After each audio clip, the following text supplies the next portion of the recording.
There were many reasons why Lane Kiffin did not last at USC, but the thing that turned the fans against him was clear. It was all those bubble screens.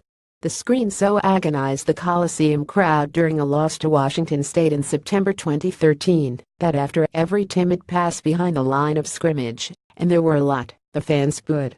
They chanted "Fire Kiffin." Eventually USC did fire Kiffin. The screen game mostly subsided to its normal, ancillary role in the offense. That is, until USC revived it last weekend against Texas. The strange part, it worked. USC's screen game was the most efficient part of its offense. USC gained 12 yards per attempt on screens. Downfield passes averaged 7.1 yards per attempt. The running game eked out 1.9 yards per attempt. In fact, USC began using screens as substitutes for runs. We consider it a run, Coach Clay Helton said. If you're averaging 12 yards a run, you're happy. USC didn't bring back Kiffin's scheme, exactly. The Trojans mostly use tunnel screens, in which the receiver turns to the quarterback, instead of the bubble screen, when the pass catcher loops away from the quarterback. And many were run-pass options. But it was a screen renaissance nonetheless.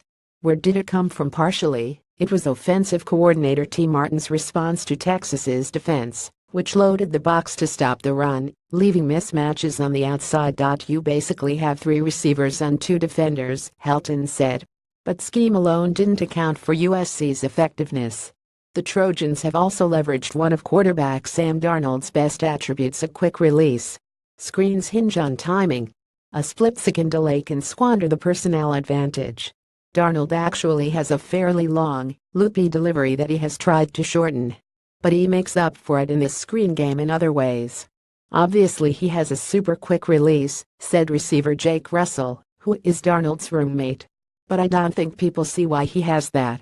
Sometimes when he throws the ball he won't even have the laces at all. Hyde and Tyler Petit said young pass catchers have to adapt to Darnold's speed.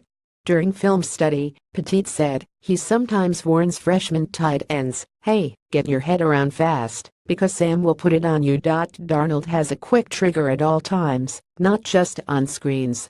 According to Pro Football Focus, Darnold has the second quickest time to throw among top quarterbacks, at 2.42 seconds, behind only Oklahoma State's Mason Rudolph 2.32 seconds.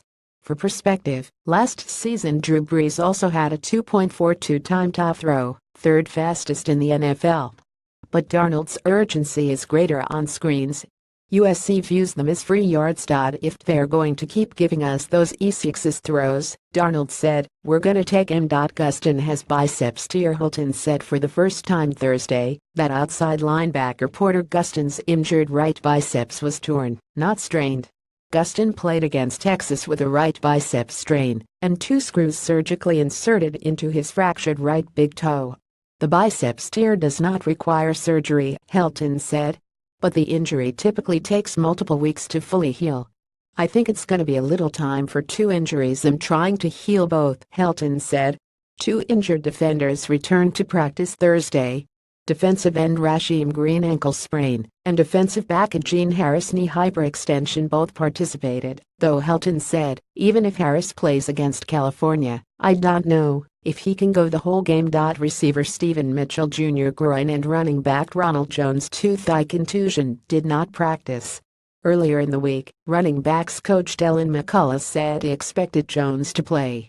Quick Hitchelton said receiver Michael Pittman Jr., who has not played this season because of an ankle sprain, could play against California. USC will bring freshman receiver Randall Grimes, a redshirt candidate, to Berkeley. USC will use him if it needs an extra receiver, Helton said. Caption Zach. Helfand at latums.com. Follow Zach Helfand on Twitter at USC Trojans. Clay Helton, Lane Kiffin.